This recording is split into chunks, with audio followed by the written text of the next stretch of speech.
So, hello everyone, I'm Dr. Sabrina Bra, and welcome to the Better Breathing Institute webinar series. This platform provides education, accredited information, and practical insights on respiratory muscle training. We support healthcare professionals, athletes, patients, and anyone looking to deepen their understanding of breathing, while fostering a global community with a shared interest in respiratory health. Today, it is an absolute privilege to be hosting an Olympic medalist on the Better Breathing Institute. Adam Burgess represented Great Britain at the 2025 Paris Olympics, winning silver in the canoe slalom event. As a medal-winning athlete competing at the highest level, Adam has developed a deep understanding of the physical and mental demands required to perform under pressure. When I first met Adam a couple of years ago, I was struck by his understanding and application of breathing optimization and thought it would be really brilliant if he could share some of that knowledge and practical information that he has learnt, including how breathing training has helped to enhance his performance, focus, and accelerate recovery. So in today's presentation, Adam is going to be sharing with us a practical insight into the breathing techniques that he uses before, during, and after being on the water, offering a valuable strategy for athletes, coaches, and really anyone looking to improve their physical and mental edge. There will be an opportunity for questions at the end. And with that, I would like to welcome Adam. Thank you. Hello, thanks for having me. Looking forward to getting into this. Shall I share screen now? Yeah, go for it. Um, let's come on to it. Alrighty.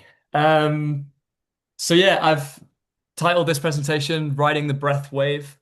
You might see a bit later on. Well, obviously as a canoeist, but also why I chose the terminology breath wave. And then applied lessons from high performance sport because you can the imagery here in the background as well hopefully shows what I'm trying to do here, is try and bridge this gap between research and performance. So what we know from the science, and then what's useful, how can we apply that kind of at like the front line, I guess, in sport. Um, Before we get into it, and before we do this, we're going to come back to this later on. And so you might want to record yourself on your phone just for 15, 20 seconds if you can. I'm going to invite you all to take a few deep breaths. And if you can record that now and just put it to one side, then we'll come back to it a bit later on. I wanted this session to be just a little bit interactive, as well. Um, So if you're ready to do that, then have your phone set up, little selfie camera, set to record, and in your own time, just take 3 deep breaths.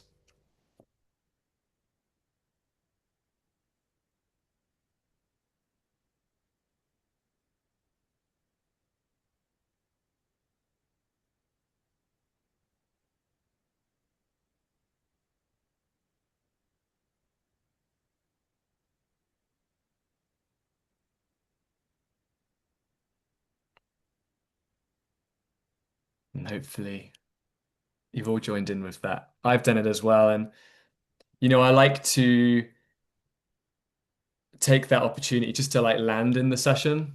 For me, probably as much as for you guys, but also, just to hit pause and send this clear signal to the brain that whatever we were just doing, that's now finished. And the next thing has started. It's a really simple trick or tool that we always have access to, just to hit these mini little resets in the day. And it's really good for us to do that. But yeah, so put your phone to one side now, and we'll refer back to this later on. Um, I'll come back to that. So I wanted to start just with my story, really, I guess, how I got to this point and to have this interest in breath science. Now, there there were lots of clues actually along the way, like through my childhood and through early years of competing in canoe slalom, which I may come back to. But really the story begins in 2017 when I had this shoulder injury. And it was the most frustrating injury because we didn't really know what was wrong. There was no obvious problem, but I was waking up in agony every morning. And, it hurt to literally, like, if my arms had to put a t-shirt over my head. But then at the same time, I could actually go canoeing on white water relatively pain-free. It was the most bizarre thing. Um, lots of physio, lots of rest, not a lot really seeming to improve it. There was one physio who came in as like a substitute, because our usual one was away, and she suggested that I was possibly breathing too much from my upper chest, and that could have been something contributing to it. Um, and that was a start, really. So forever grateful to her for pointing that out. But also, like in honesty, it might surprise some people, and this is something we're definitely going to talk about. Um, the kind of understanding of breath and certainly access to good support around it in sport just isn't really there at the moment. It's definitely a way to go, and it's growing for sure. Um, and there's some brilliant practitioners and some brilliant researchers that we have in this country. And I think, yeah, we'll probably see more and more that getting used and integrated with sport as we go and as interest in the field grows. Um, but yeah, what did I do when I found out this information about breathing from my upper chest without really much more advice on what to do about it other than, try not to do that? I mentioned it to my mum and she suggested that I go to yoga class with her, which, yeah, is a 25-year-old male who, competes at elite level of a sport that's, high adrenaline and yeah, it was kind of I wasn't sure about it. But I went along and tried it and basically got my ass kicked by the class and by my mum and all her friends. So I think as an athlete, your kind of ego does one or two things in that situation. Either you sort of dismiss it as like, oh, this is obviously just rubbish and not for me. Or fortunately, the way I saw it was like, wow, like I've been exposed here and maybe there's really something to gain out of this. So I went back and I booked a one-to-one with the teacher to purely focus on breath with me. And yeah, the the yogis knew this stuff, right? It's not always passed down and translated super well into what we see in yoga in the West now. But the OG yogis they probably knew far more than we do currently, from a scientific perspective. But yeah, so what I learned at the time was we went through like belly breathing, um, and a three-part breath and ujjayi breath, which all three now I'd kind of see as like tools that we could use. Um, they're certainly not wrong. Um, some of it, it's difficult to kind of, yeah, like I guess none of those are still, what we expect of like, functional breathing day to day that we aim for. So yeah, it was initial education and initial interest was born though, and it started to help me. I kind of came across the Oxygen Advantage not long after that. Now they're a school who they focus primarily on nasal breathing as a tool. And again, at the time, great tool for me to discover. I got a lot from it. Um, but again, like, with all this stuff, it really depends. And there's so much context and like individual nuance that we need to understand as well to know what's relevant for who. Um, but yeah, for me at that time, it worked great. And I started to notice that not only did I eventually overcome the shoulder injury, that I put down the focus on my breathing mechanics and I guess regulating my own breathing, lowering arousal in training. Um, I also started to notice that, I was sleeping better, seemed to have more focus, I was recovering better. And yeah, I really started to think, wow, there's something in this and I want to know more.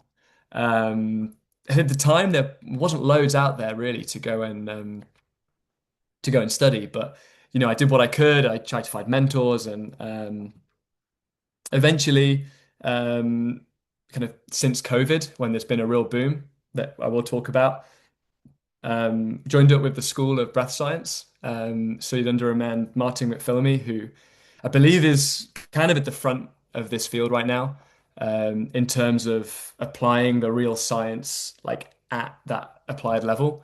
And it's really brought my understanding forwards. And yeah, now not only for my own performance, but also, I work with elite athletes, some national teams, elite level musicians, corporate, and actually some more like health related issues as well. And all that work has been super rewarding for me.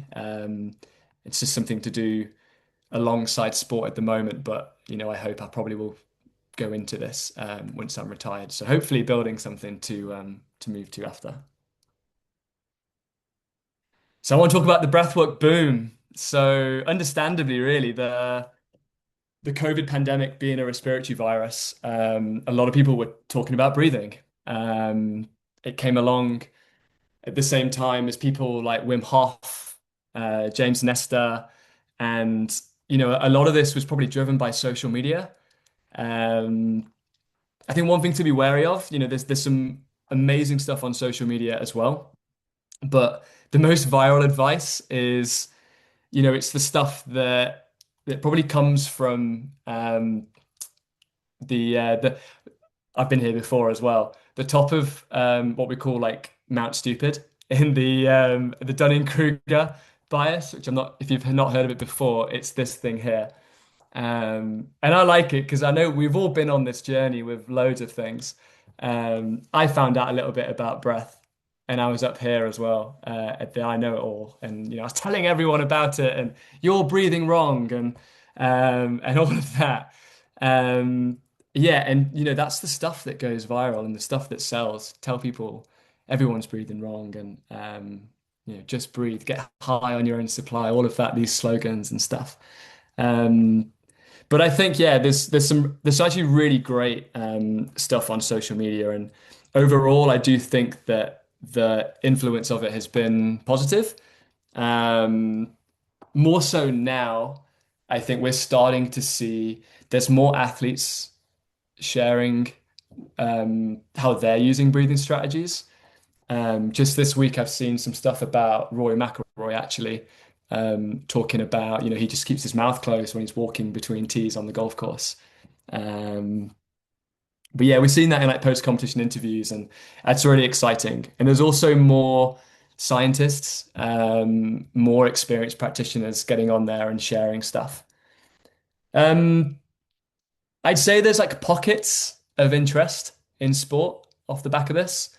Um, I think it's quite easy to dismiss. It's quite easy to be skeptical. Um, right? It just happens automatically, right? We don't need to think about it. And even actually from the physiology side, from actual research and people that have studied breath as well, um, you can argue that, and they're very right. Like, we don't want to interfere with it. It's working perfectly. And they're kind of not wrong, this stuff, it kind of, it always depends. There's always a bit of nuance and like individual context to consider when we come to this. But yeah, I just think that there's interest in sport, but I see it's a lot of people just kind of dabbling and dipping their toe and they're not really sure. And they're kind of just trying what they saw, their favorite influencer trying and, not necessarily understanding that, you know, there might be one particular practice that it's great for them. It might not be suitable for this one person or the sport that they're trying to compete in. Um, so the current provision in elite sport, I put from my perspective, because obviously I can't speak from outside my sport. I think I've got some understanding of how it works in other national federations in like Olympic disciplines. Professional sport probably quite different. But yeah, what I see is that it's quite medicine first. Um, and again, like not a bad thing. Um, I think that my main issue at the moment is that I think there's some level of assessments go on, but it's only really if there's like a clear issue present and that maybe an athlete has brought it forwards. It's made it to the sports medicine team, and then they're like, okay, maybe we send this athlete to Bisham and get them assessed by the respiratory specialist. Um, I guess yeah, my experience of this like um, pre kind of taking my own interest in it was I was given an inhaler probably when I was about 17. Was told I had exercise-induced asthma.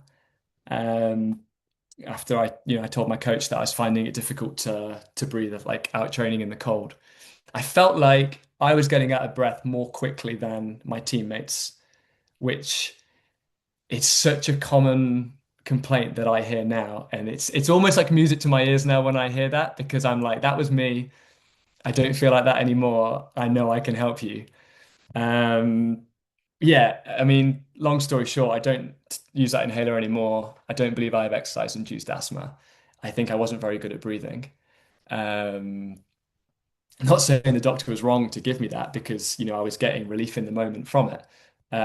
It's a solid intervention as well. Um, the other thing I see is like hyperventilation provocation testing. So that's usually the first test you get sent for. So that's the one that you can be assessed for asthma. Um, and then also allergy testing, which I think is also a very useful test to be done.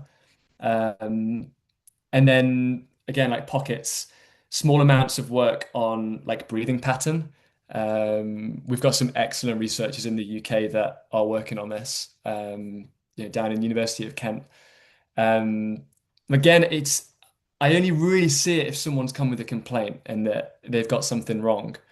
And I'm not sure if there's enough education at the moment so athletes can just like learn to get this stuff right before there's a problem.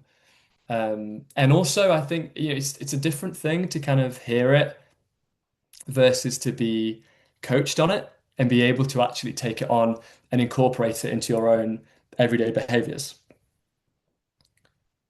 So I had an example actually, yeah, of an athlete who I started doing a little bit of work with recently. Their initial complaint was that they're struggling to sleep. And the response from the sport, I didn't think was really good enough. But one of the things from a breath perspective, the only thing that happened was that they weren't assessed, but they were told to try using the 4-7-8 breathing technique to help wind down to try and sleep. Um, which again, it's not bad advice. That technique goes like viral on social media for a reason because for a lot of people that works well. I really like that pattern of the hold at the top of the inhale, the slow exhale. Like that makes sense to me as a pattern to wind down. Um, but it always depends, right? So the assessments that we did together, I found out that the maximum time this individual was able to sustain their exhale for was 9 seconds. So when they reported that 4-7-8 with an 8-second exhale was actually causing them to feel more stressed, I was like, well, no surprise. You're like, you know, 10% away from your max. We need this to be, there needs to be an easy practice if you want this to be a wind down. So the pattern's not bad. I'd suggest, okay, well, let's try like 2-4-5 instead, or 2-3-5 maybe. We can just make it. We've still got that same nice pattern, the shorter inhale, the pause at the top, um, the slower exhale, the sustained exhale. Um, can touch on that now actually whilst we're on it as well. Like I prefer that to like box breathing that we see a lot for like wind down for that reason that the pause is only after the inhale and not after the exhale. Um, So when we think of breathing, the breath cycle, um, I think, you might think of it as like inhale, exhale. Maybe you might think of it as inhale, pause, exhale, pause. You might think there's like four parts to it. I like to see it as like a three part. So inhale, then there's this post-inspiratory phase, and then exhalation. And I guess the pauses are just like a pause after is just where there is no breath, right? Um, that post inhalation phase, something occurs called the Herring-Brewer reflex. It's that stretch response inside the lung. And this just makes sense, right? When the lung is full of air, we get a sense of safety. We have air in our lungs. We body needs oxygen. Um, so yeah, that to me is why I think it makes sense that that pattern works, that we utilize that post inhalation phase, that Herring-Brewer reflex, and then the luxury of a sustained exhale is also paired with safety. Like if we mapped those three parts against like vagal tone, then we know it's occurring at that post-inspiratory phase and during the exhale. The inhale, because it's the active part of breathing, is a little bit more sympathetic, so we just keep that one a bit shorter. But I choose that over like box because of the exhale for some. Again, nuance, it always depends. That pause on exhale could actually cause more stress. It could also be more relaxing for some, but we won't get into that today. Um, but yeah, I think the main problem here at the bottom I wrote it is whose role is it? In the current like team that we'd have in sport, I just don't think breath kind of, to have a complete, comprehensive understanding of breath doesn't really fit under anyone's role in the current kind of way squads are set up. Um, I think there's people that have a ton of expertise, way more than me, in like individual parts of it, like breathing mechanics. A lot of physios are very on it with that. A psych will probably have a good understanding of how it relates to managing emotions. But I think for a really successful breathing intervention, we kind of need to kind of bridge these worlds. And I guess that's where breath practitioners come in. Um, that's where bridging the gap comes in. So yeah, I think, yeah, there's some really high quality research out there. It's out there for everyone to see now. Um, I think it can be difficult to take what goes on in a lab sometimes to how that actually applies in real life. Um, the thing I always kind of check myself on is that, what a study might show us that a certain breathing pattern is better than another, or that something is happening in the body. If you look into the data though, like what's presented is if they found significance, it's like the average of the group that were in the study. And there will always be individual differences between the subjects as well. And we really need to consider that we're all quite different. And it's why I think working with groups is particularly difficult. I only really work with individuals on like a deep level. If it's group, it's purely educational, and I try to empower the group as much as possible to kind of take their own breath intervention into their own hands. They do it the same way I would if it's one-to-one, but because it's an individual journey for everyone, then yeah, that needs to be understood. Um, I think there's a gap as well, actually, between maybe what goes on at the top end of like sport, and we see this in other fields as well, and like what's being published in research. Research takes time. It takes time to get it out there. Um, and another thing as well, like practitioners, top level athletes, if they discover something, they want to keep it secret. They don't want to share it. This was me pre-COVID when no one else was talking about breath. I was like, this is my thing. I'm not going to share this on social media. I'm not talking about this. Um, there was tools and tricks that I was using that I was keeping hidden from even my teammates that I was like staying in hotels with because I didn't want them to know. Which I think is a great testament to the practice itself that I felt like that. The way I feel about it now is, some of it's too good to not to share. And also like the information is out there. Um, and I think there's some bad practice out there. And I kind of, I'm, I want hopefully think I'm a good practitioner. I would like to see, better practice come in. And that's why it's important to me that I'm teaching now. And I mean, one-to-one, I only really work with cases that I think people have come to me and I know they want it to work and I get to see the transformation. That's really rewarding. And I guess some of the teams have been like British teams and stuff. So there's a bit of a vested interest in there for me to help them feel like I can be a part of that journey. Um, I'd say on here, what have I put? Yeah, be aware of dogma. Just I think as well, like there's a lot of schools out there that teach like a technique. And it's like what I've said, 1,000 times already. It depends. Not every technique is useful to everyone.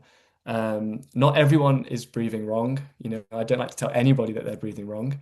Um, the way we pick up behaviors and the way that we learn this stuff, it's served us in some way, and that's why it's there. So it's not wrong. Um, but yeah, it's often the stuff that kind of comes to the top, really. The science isn't like doesn't sell quite as well. Um, I guess yeah, it's like one example. There's a school that the kind of the basis of it's founded on the fact that CO2 provides the primary stimulus to breathe, and they've developed some great tools off the back of that sentiment that will help some athletes, but not all. Um, you know, I, I think it's useful. But I think it's better to understand what's really going on. And you know, the CO2 providing the primary stimulus. CO2 is relevant, but it's not the primary stimulus. There isn't one. It's automatic. It's top down. CO2 plays a role. But yeah, we can maybe come on to that in a bit.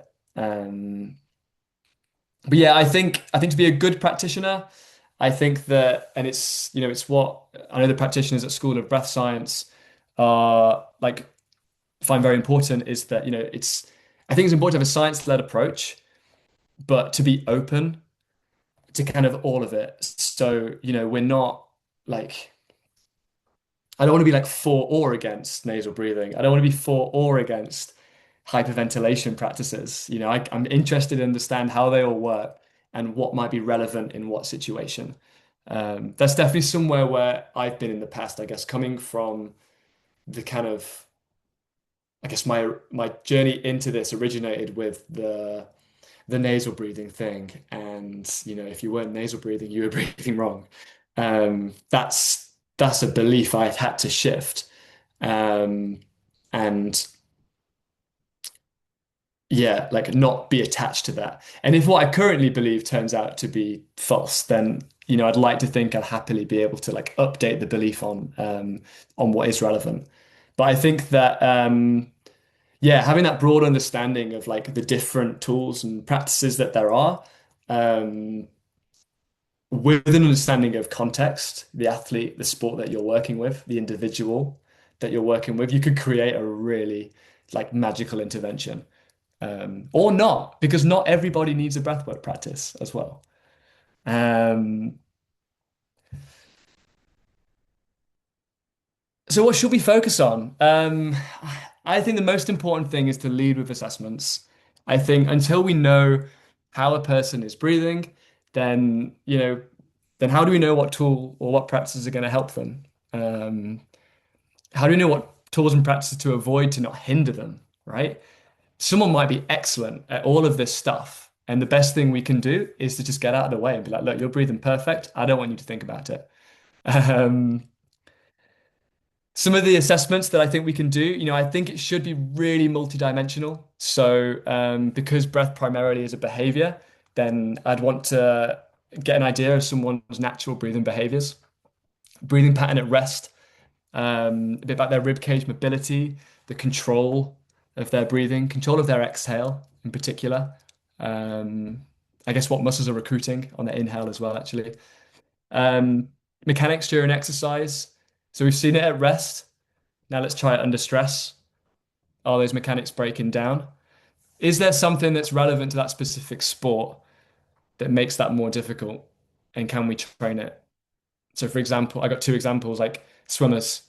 They're in prone, they've got the hydrostatic pressure of the water acting outside of them as well. That's interesting context to know when we're working on this stuff. You can't breathe through your nose when you're swimming as well, right? Um, hockey's one I've found interesting. It's kind of a hunched over position. It's one side. That's gonna have implications, certainly for the mechanics, um, which I think would be the kind of the first step in any intervention is just getting these mechanics right. I'd like to know about someone's relationship to air hunger. We choose that terminology over CO2 tolerance. Um, Feels more like what's actually going on there. But by air hunger, we do mean the sensation of CO2 rising in the bloodstream. Respiratory muscle strength. This is a power breathe webinar. So, yeah, obviously, we're going to use some IMT. We're going to try and understand if respiratory muscles are strong. And um, I use the K5 device. I use that myself. And yeah, that's good for me to track where I'm at. I've had one of the most broken up periods of training I've had for a little while over the last couple of months, various things with illness, a little bit of injury, equipment problems, and then ultimately had to just taper and race. So mine has dropped off a little bit. It's cool that I've got the device. I can measure that. I know it's dropped off. I've got plenty of time before the season really gets going to get my scores back up where I like them to be. Um, I'd also like to assess sleep. Oh, actually, just on that as well, some of the athletes that I've tested, um, you'd be surprised. I think you'd assume that elite athletes are sensational breathers. I find that not to be the case. You'd think they'd have incredibly strong respiratory muscles. Um, I'm not suggesting that if they have a low score, they've definitely got weak respiratory muscles. They may just have poor recruitment of it, like to use them. But yeah, I've seen some scarily low scores. Um, she won't mind sharing, but like my mum's asthmatic, and she has a power breathe device herself. But yeah, I've had athletes that have tested a lower MIP score than she has, and she's my asthmatic mum, and this is elite level athletes. So it's I actually really like it when someone gets a low MIP score because I think it's one of my favorite interventions because like we know it works. It's one of the most studied breathing interventions there is. And the protocol is very simple.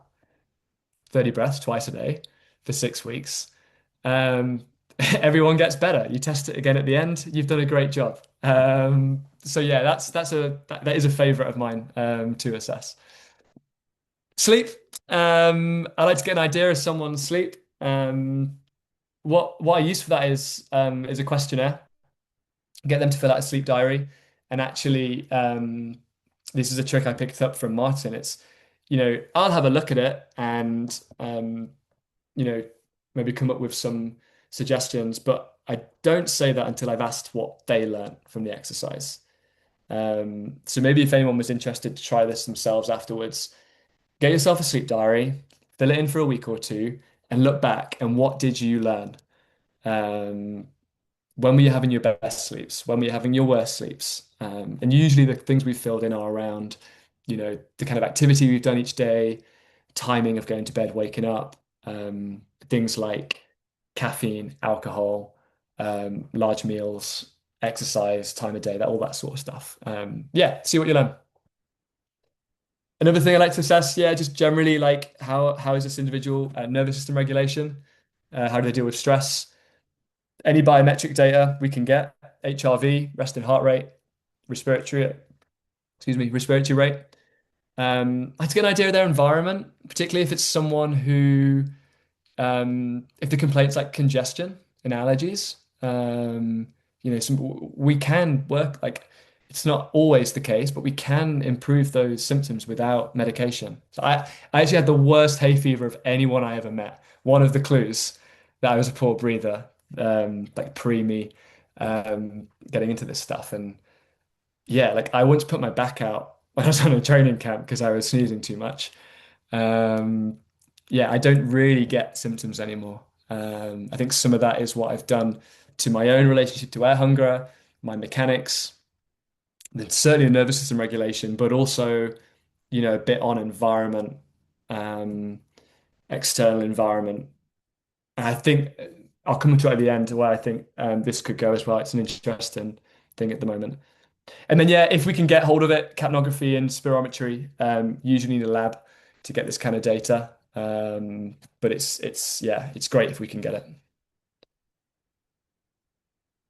We'll come back to the breaths that you took at the start of the session. So if you can get your phone, if you recorded yourself at the start, taking your 3 deep breaths.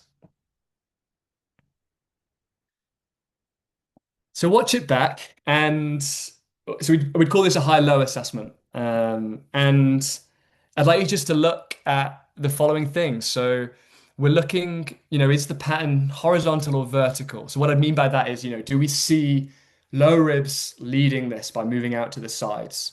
Or do we see chest lifting, shoulders even lifting maybe?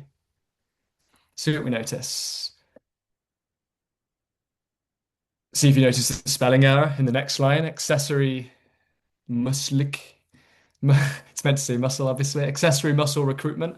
Not saying there shouldn't be any accessory muscle recruitment, but to you, does it look excessive? Now, what that might mean is like straining in the neck, for example, is something we might see.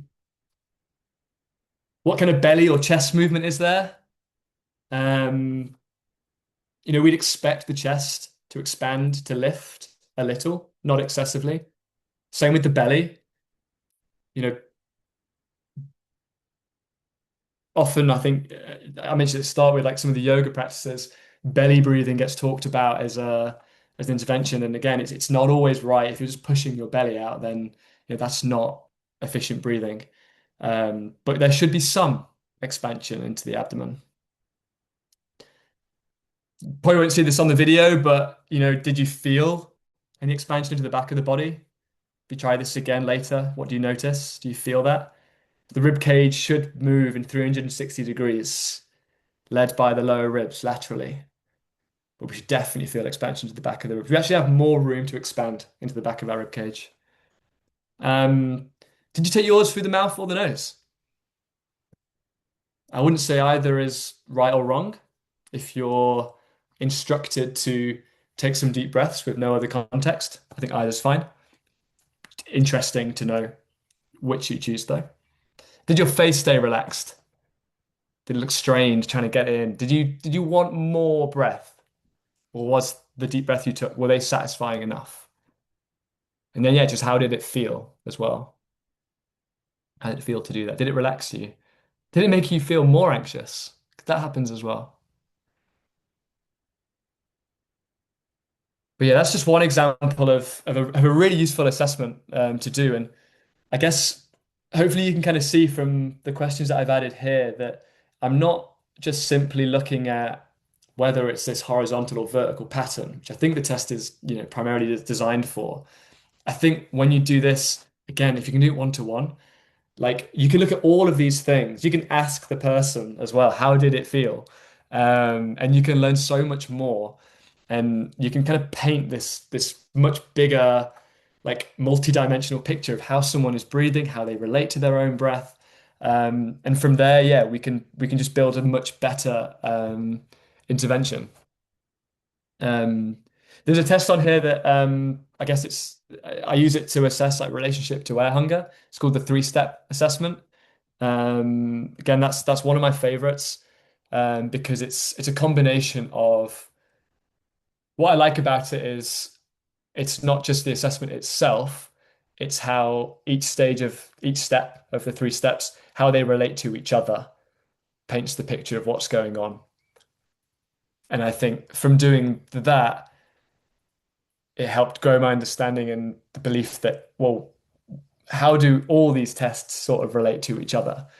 I'm trying to think of I had a recent example of this that um, here we go. Yeah. So I had an example recently where someone's behavioral response and relationship to air hunger seemed great, actually, which I think if you only do one type of test, which is kind of that's kind of what irritates me about some schools. So if you'd have just had that one test, then you'd have probably been like, tick, you're great, you're fine, you don't need to work on anything. This is the same person um, that was unable to sustain the exhale past 9 seconds. Low MIP score as well. So that told me that, okay, yeah, we've got this good relationship with air hunger. It appears could also be some dissociation going on. It always depends. Um, but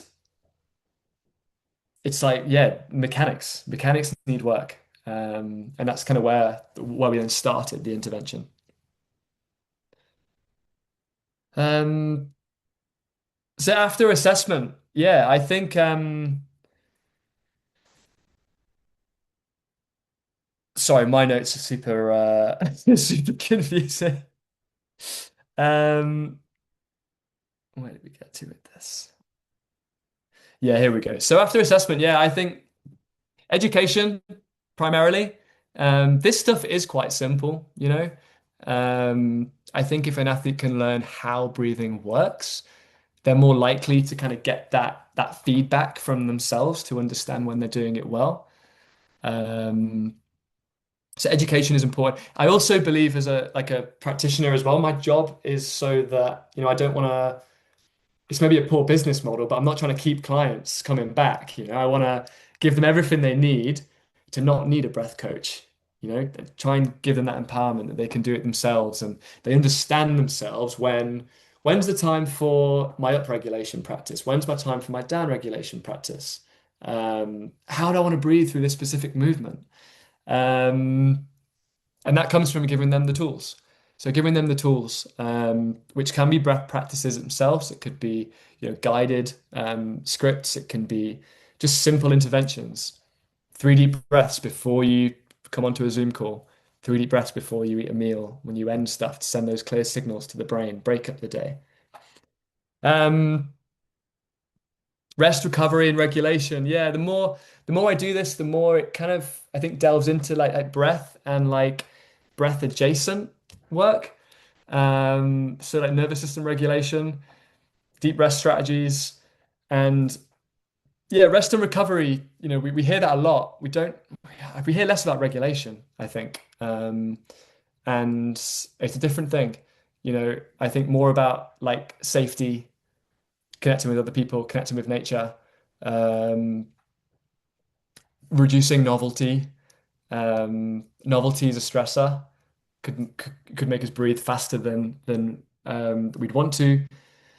Could maybe cause a bit of extra anxiety around competition, for example. My story that relates to that is so for the couple of weeks leading up to the Olympic Games in Paris, um, you know, as athletes, you do in individual sport, you spend quite a lot of time on your own. Um, and in a moment like that, building up to like biggest competition of your life, it'd be easy to blow it at that point. And I was trying to think of all the strategies that I could to kind of, stay calm. And one way, I aim to reduce stress was to reduce novelty. Um, the team helped us take care of that a lot by, exposure to the venue and the last week or two training there. You're there, the grandstand's up, the crowd isn't there, but the grandstand's up. So you get used to all that stuff. But also, yeah, I took it as far as the Channel 4 show, Peep Show, David Mitchell and Robert Webb's like My Comfort Show. I've seen it like 10 times all the way through, probably more. Um, I just watched that like the 2 weeks before the race because I didn't want novelty. I wanted something that I can sit and watch. I know exactly where it's going. I know all the jokes, all the lines. Um, And yeah, I'd put that in the regulation piece. And I think I'm not saying it's athletes need to have a comfort show, but I think that regulation over the competition period is a little bit of an untapped piece at the moment. Um, I think some of that also includes like hot and cold exposure as well. Um, but again, like so much nuance to it and not introducing that stuff the week of the race. And just using it like in the way that's going to benefit performance and not hinder because it could if we get it wrong. But yeah, same things. We've got to understand context. We've got to understand individual needs. And then I think it's important to educate so we can give autonomy. So ultimately, these athletes can look after themselves. Um, I'm gonna have to fly through this, but yeah, I teach now from the basis that breathing is primarily a behavior and that it is predictive. Um, when this was through Martin at School of Breath Science, when I heard this and when I began to understand this, it took a lot of getting my head around. It changed a lot in my approach. I think it's where my belief about how important the kind of individual context is, where that comes from. It's because of this. It's because it's something that we do. It's something that we do unconsciously. It's something that we could also take conscious control of. Sometimes we can have a positive influence. Sometimes we might be negatively influencing things by taking that conscious control. Um, the fact that it's predictive as well is interesting. So yeah, when we said about CO2 not being the primary stimulus to breathe, that would be a response to a rise in CO2. Um, Actually, breathing is predictive. So the biggest predictor of our respiratory rate during exercise is actually how hard we think the exercise is going to be, not how hard it is, and then there's a response, right? Um, and this stuff is state dependent. So internal and external state.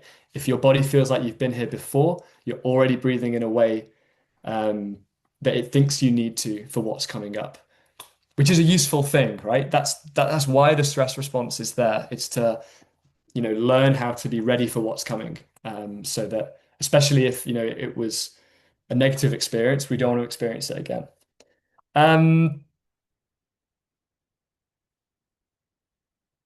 Now where did we get to the human function curve? Sorry, just let me go through my notes here.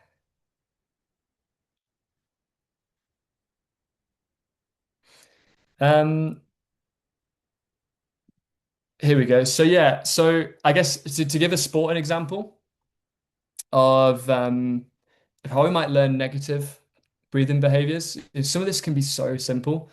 Um, we might try to breathe in a certain way because we think the exercise is going to be hard. So we might purposely up our respiratory rate. We might take control. Or we might do what we've been told by our PE teacher, in through the nose, out through the mouth. Um, Again, it might not be wrong based on the context, but ultimately, we're trying to give people the tools, re-educate, re-establish good baselines, try and get like breathing efficient and good again if it wasn't. Um, and then the final step, which I think is probably the hardest, is to then zoom out and leave it alone. We don't want to interfere because it does work well when we just let it. And actually, a lot of the top performers are the ones that are the best at just either relaxing into the sensations of breathlessness or an ability to dissociate from it. Which yeah, there's maybe some ethical considerations as to whether you intervene or not in those situations or not. If performance is coming, do you leave it? Or if you're concerned there might be some implications down the road, it's a difficult question. I certainly can't answer that one. Um, but yeah, the stress response, I guess, yeah, not like demonizing stress. That's why I brought up the human function curve here. So I've taken this from one of Martin's slides, but it's Nixon's human function curve. with an added line here of strategic rest protocols to benefit performance. So what the graph shows is, yeah, performance increases when the level of stress also increases, right? We need stress. We need to get up and go. This idea of eustress, stress that's going to cause adaptation. Um, Sadly, what, you see a lot in sport, and in like general high achievers in any field, we see this dipping into too much stress, going into de-stress. And what do we see there? We see exhaustion, illness, injury, burnout, even at its worst cases. Um, so yeah, we want some stress, but we don't want to overdo it. We might go there sometimes, right? With appropriate periodization planned in, with good rest planned in afterwards. If it's hustle season, we might go there, but we know there's a finish line and we're going to zoom right back out of it. But ideally, we don't want to push past that line. But this blue dotted line here that's going sky high with performance, that's what can be achieved if we add in strategic rest protocols to benefit performance.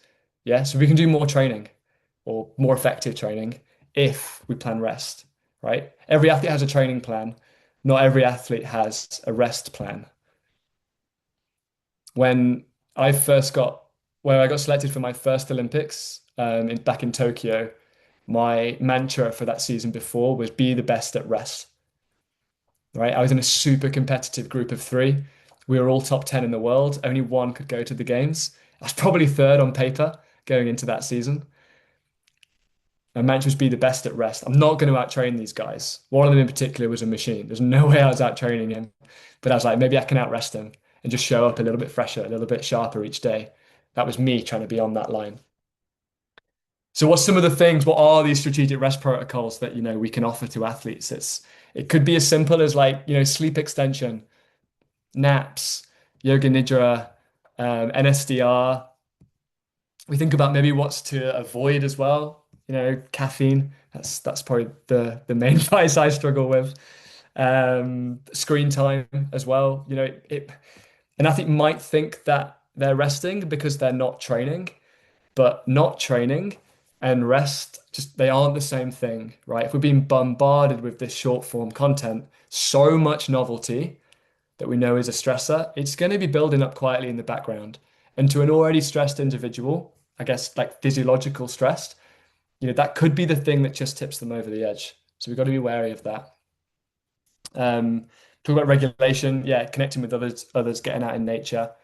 Um, and then yeah, one interesting one, a new one for me that I've kind of stumbled across is so yeah, like nutrition and supplementation and how this can help us with regulation. It's a little plug. I apologize. I have a small affiliation with these guys, but I wouldn't share it if I didn't fully believe it and take it myself. But I take a supplement called ZAG, which it's a vitamin nootropic adaptogen supplement that, as far as I'm aware, it's the first thing that's designed to basically support individuals through high stress and regulation. Um, they're starting to do some really good studies with it. I personally noticed like it helped me through like the most stressful, intense race periods with like better sleep, HRV coming back. And I recently came off it and really noticed, which I think is a good thing to do. If you are trying any supplements, like bring it in, take it out. Do you notice that like when you're not using it more? Oh, this is a fun graph I wanted to share. So, it's something that's kind of become part of the language around my team, which I'm really proud of. So this is just straight like screenshots from my Garmin. Um, I did this on purpose to kind of get the graphs that I wanted. So Garmin uses this like feature called body battery, and essentially it's like a prediction of like how much energy you've got based on how high your heart rate's been, how low your HRV has been throughout the day relative to the measured baseline it has of you. So, that drops throughout the day. Very simply, orange is, you're in a predicted like stress state, and that's from like low, medium to high. Again, stress isn't bad. We need it. You'll see that spike on waking, like totally normal, and throughout the day as well. Generally, if you're doing, it's orange. If you're resting, it's blue. So you might notice on these two graphs, so these are two Wednesdays where I do the same training at the same times. One of them I used down regulation practices after training to help try and send a clear signal to my brain. The stressor is now over. Now we rest.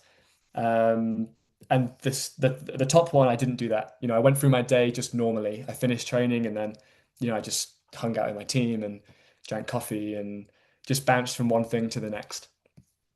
What we can see is on the day where I've used the strategic rest protocols, not only do I end the day on a higher body battery, it's super arbitrary this, but the data I think, it's relevant and it reflects how I feel when I do this stuff well.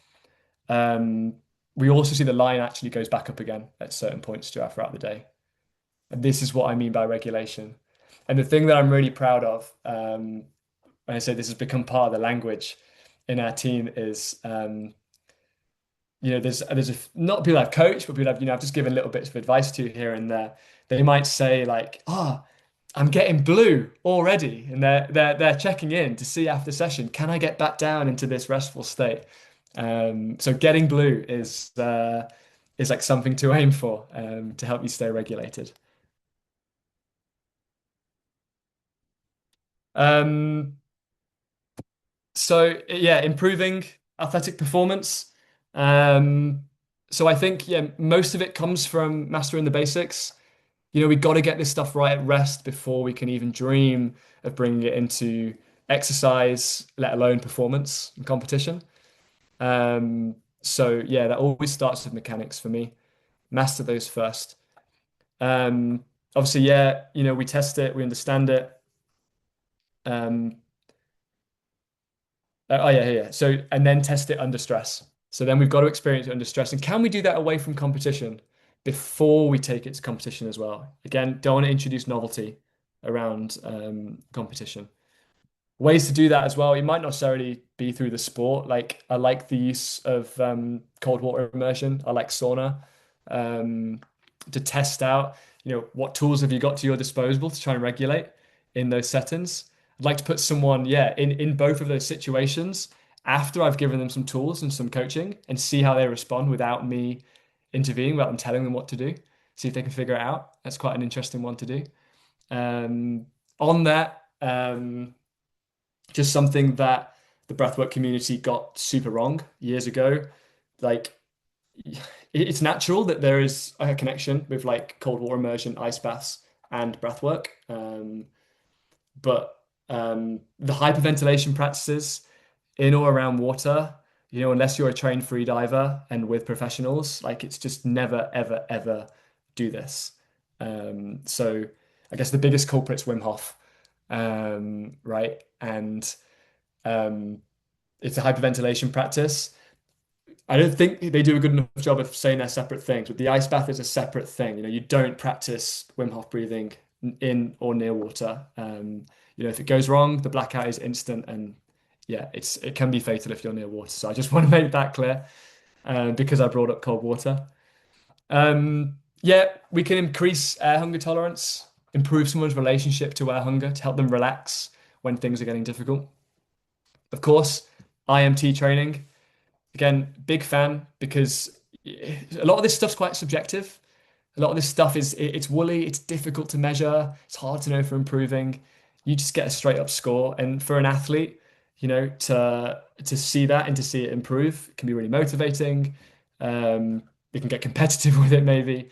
It's a good tool for me. The one thing I would say on it is, there's times where again, to give athletes autonomy to understand when it might not be appropriate. So for me recently, the injury that I was struggling with again was a bit of a neck problem.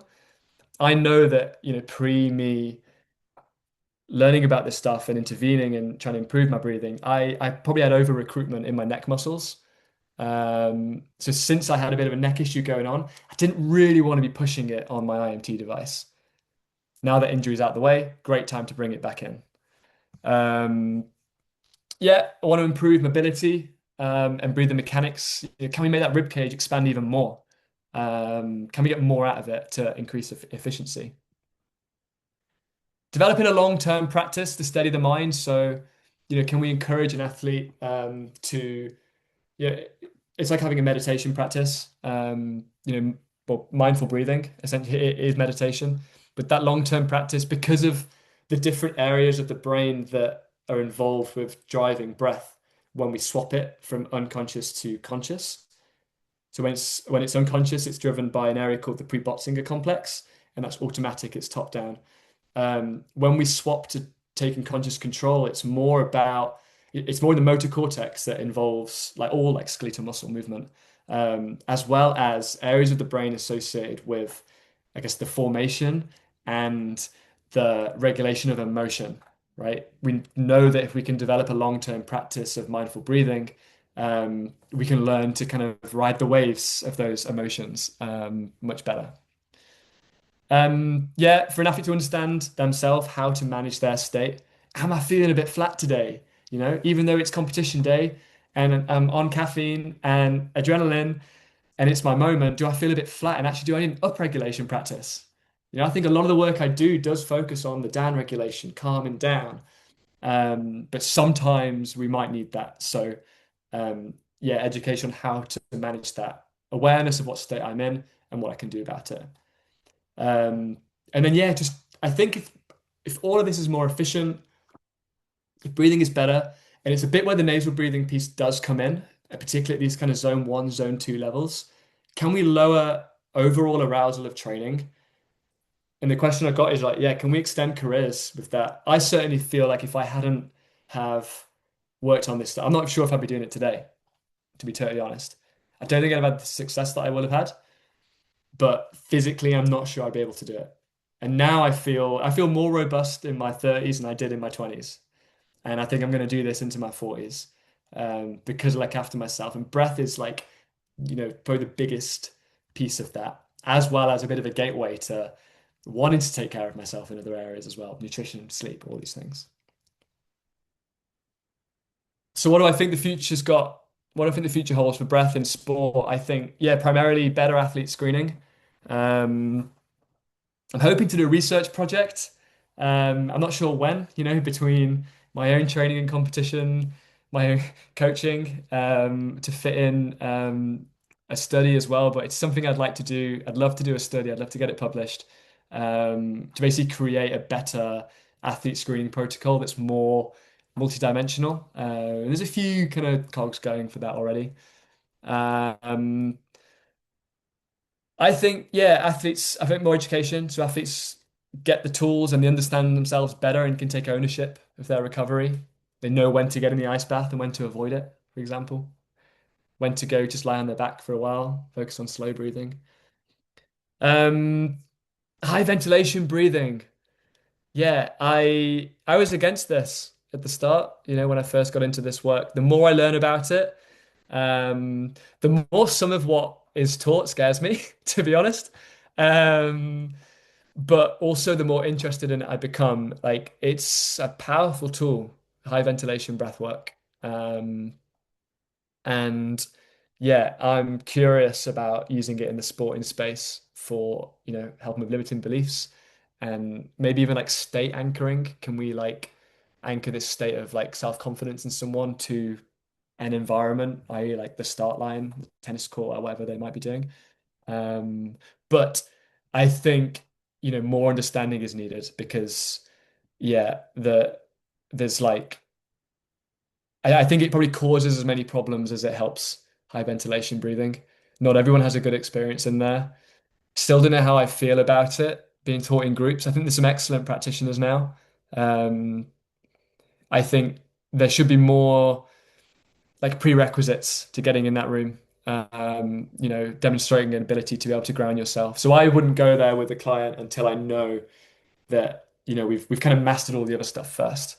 They've got excellent awareness and they can ground themselves and find safety because that's where that work can be good is to sort of you come in and out of the stressor, you kind of titrate it. And yeah, it's just something I'm super interested in at the moment. Is this idea of like congestion analogies. We hear about it a lot. I think there's high prevalence in sport. It makes sense. Um, But trying to understand this, yeah, the gut nose axis, what can we do with the diet to help people with allergies? Because it's an immune response. I know it's been demonstrated already that yeah, improving gut health can completely clear some people's issues with allergies. So yeah, that's something that I think is interesting. Um, Diet's always difficult in sport. The sheer volume of food that athletes have to eat makes that difficult. And I think that might be it. So I probably have gone over a little bit. I always do. But open it for some Q&A, and I've just put there as a bit of a warning, like it depends. I do have a habit of answering every question with it depends, but I'll try not to answer your questions, but maybe to share some thoughts on them. Thank you Cool. so much, Adam. Firstly, I would just like to say another thank you for making me feel so calm. I have a candle on my desk that says calm, and then you made us do 3 deep breaths. And as you say, we take that tool that we have in our pocket for granted. Hmm. I Yeah. did film myself. I did exactly what you said, and I watched it back. And yeah, it's so cathartic, and we just don't do it. Hmm. And that's coming from me. So thank you very much. I loved your talk. I have been very old school and I've got 5 pages of notes that I've written just to go away and process because obviously I come from, as you say, the background where we're exposed to so much information, Hmm. what's right and wrong, but also I come from a kind of slightly more clinical scientific background. And so everything you've said is just opening up a slightly new horizon for me. I found it really interesting. There's one question, but I just wanted to start by asking. I guess that it's 2 questions in one. I know you had an injury, and I hope that you're better or Hmm. you've recovered from it. And you did the right thing. I'm so glad that you said you stopped doing IMT. One of the biggest things that we try and educate people about is technique first. And if you're Hmm. going into or you're raising your shoulders or going into your accessory muscles, that's just not where we want to be. Um, do you notice any difference when you're not doing certain practices in terms of how much does it impact your day-to-day life on the water? And also, how do you vary your practice throughout your training? Are there times where you do more breath work? Do you try and keep it really consistent because you know it helps? Yeah. It depends, I It guess. depends. Yeah. Depends on like time of year we're at, like phase of like competition, heavy training block, that kind of thing. One thing that I do try to keep as a staple to my plan is like mindful breathing every day. So 10 minutes slow breathing. I go 3 breaths per minute. That works for me. Um, I do that for 10 minutes before. That is my meditation practice. Um, IMT, yeah, I kind of, I've done the 6 week block. Mhm. Try to do that like out of season, and then through the season, just drop it to like a maintenance. I keep it in my kit bag, and I just make Mhm. sure I've done it 2 or 3 times a week, and I'm quite happy. I test every now and again, and quite happy that it stays at the level I want. Um, so that's like a yeah, I'd say that that's something that is a staple as well. And then in training, yeah, it's interesting. I've probably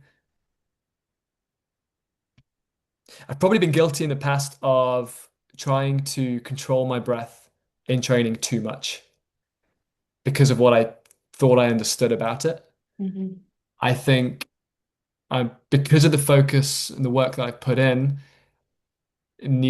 needed to develop the confidence in myself to basically yeah to release that because the body knows what it's doing. Mhm.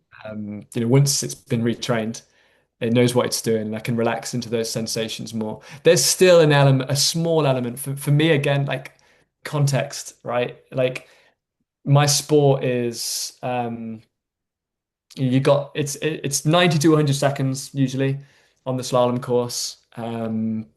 It's more anaerobic than aerobic. It's very like speed power. But I think what's interesting, it's not just like a flat out effort. It's very like fine motor skills and concentration and a lot of core involved. So I can't cross that finish line having completely emptied the tank.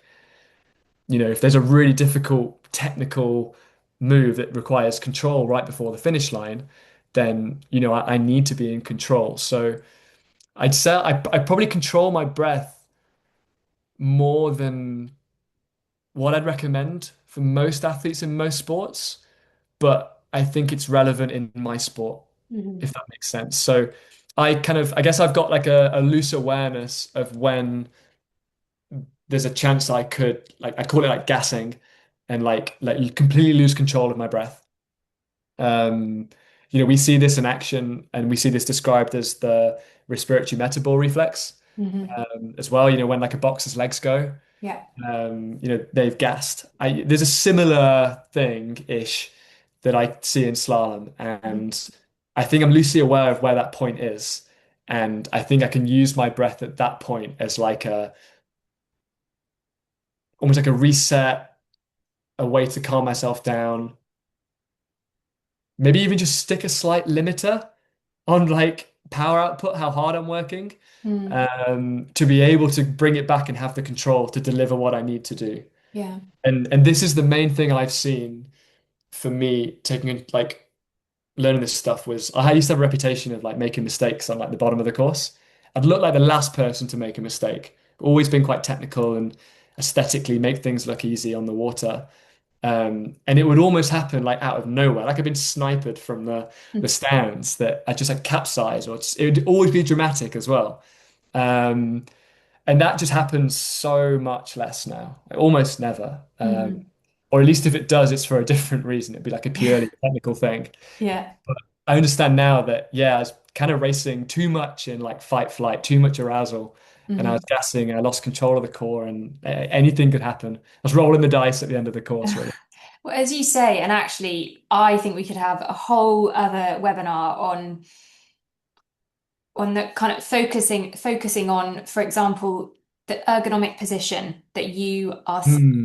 sitting in a canoe, how that impacts your respiratory muscles. We know that your respiratory muscles are also important for core, which is probably why it feeds into what you've just been speaking about. But Yeah. and the metabo reflex, your arms need that power, and hopefully you can drive because you've got more oxygen capability with all the breathing training that the breathing training that you're doing. Um, yeah, it's really interesting. I'm going to go to the question that Hmm. we have got. I will put my hands up and say I've not heard of one of these things, so I'm Oh, going to leave this to you. But you may well have done. It's to do with recovery. okay. Somebody's asked about whether you've tried using blood flow restriction or katsu bands to help with recovery. Oh, interesting. Yeah. So, yeah, blood flow restriction, or BFR. I have used it in the past. Mhm. Can you So explain yeah, what if it is? Oh, you're if you going don't know what that is, it's like a cuff, or sometimes you can get it kind of integrated into like garments now as well, particularly shorts with like straps. But the ones I've used, it's a cuff that you place it around your arm, you pump it up like a blood like pressure you're cuff. checking someone's blood pressure, yeah. Okay. Um, but you have the gauge on it, so you know you're not like overdoing it or like you've done it enough. I've used it in two instances. So I've used it for recovery from injury. So if you're wearing the cuffs, then you'll get humbled by like a 2 kilo dumbbell. Hmm. It's incredibly difficult and it's brutal. That training hurts, but what it does is, yeah, you can get a big stimulus, Hmm. I guess, without the musculoskeletal damage of holding a heavy weight. Hmm. And what it also does is when you release the cuff, you get this flood of fresh blood back to the area. So if there's an injury, hopefully you're removing like waste. Hmm. Um, but um, but also, yeah, that's where I've used it for recovery. So I actually used it most of last season between runs. We get like an hour and a half between runs, and I was coming in, and whilst I was watching the reviewing my video from the first run, I had the cuffs on, and I wasn't moving with them though. I just wore the cuffs, 5 minutes on, 2 minutes off. Again, we didn't introduce novelty race week. I've been doing this weeks in advance in my training as well. Um, but yeah, basically it like holds the blood back, Mhm. but then it's it's the release, I think, where the magic happens in terms of Yeah. yeah. Do you need to do that under supervision, guidance? I mean, you're very knowledgeable. You're an elite Olympic athlete. You've also got a support network of Mm. essentially healthcare professionals around you. Is this something that anybody can do or you advise or I'm not sure. okay. I definitely consult with someone that knows more about it. Hmm. Like I've been, I guess my exp when I've done it with exercise, that's been in the kind of presence of a physio. Yeah. So that the protocol I was using whilst I was injured to be able to weight train was with a physio, and then the recovery one, yeah, that's one that was recommended. Um, so yeah, I think the concern would be like not leaving them on too long Yeah. and not Pumping having them the up too pressure too high. high. Yeah. Um, the injury I had actually as well was I had surgery on I broke my little finger and it was surgery that I had on it, so I couldn't really hold heavy stuff. So we obviously had to like wait until the stitches had healed sufficiently that adding all that pressure wasn't going to pop Yeah. the wound right back open again. So yeah. Yeah. Okay. That's Mhm. not ideal when you're holding a paddle either. You need your finger. Yeah, totally. Um, I'm probably going to wrap it up there, Adam, if that's okay. Yeah, Thank you sure. so much. You've put your contact details there. Mhm. As I say, I honestly have loved tonight. And as you progress with your experience in breath work, I'm sure we could get a refresher in due course. I might But disagree with everything I've said tonight as well. How amazing would that be? I'd actually love that. well, but you know, we talk about education Mm, and the basics. The basics are unlikely to change, but we are mm, fortunate to live in a world where there is a lot of very good clinical research and science coming out, or that, mm, yeah, or scientific studies coming out. And so that's going to fuel our knowledge. And it might not be that this is wrong, but we're going to just have new nuances or new things mm. that just enhance our understanding. And that I think is very exciting. So Totally. yeah, I'm going to Mhm. leave you. You said that as you athletes have to eat a lot of food. I'm sure you've got your work cut out for you this Probably a little evening. pre-bed snack, I think. Yeah. Thank you so much, Adam, for your time, and thank you everyone for joining us. I look forward to seeing you in May for our next event. Have a good evening. Thank you. Thanks for having me. Bye bye. Bye. Bye. Bye.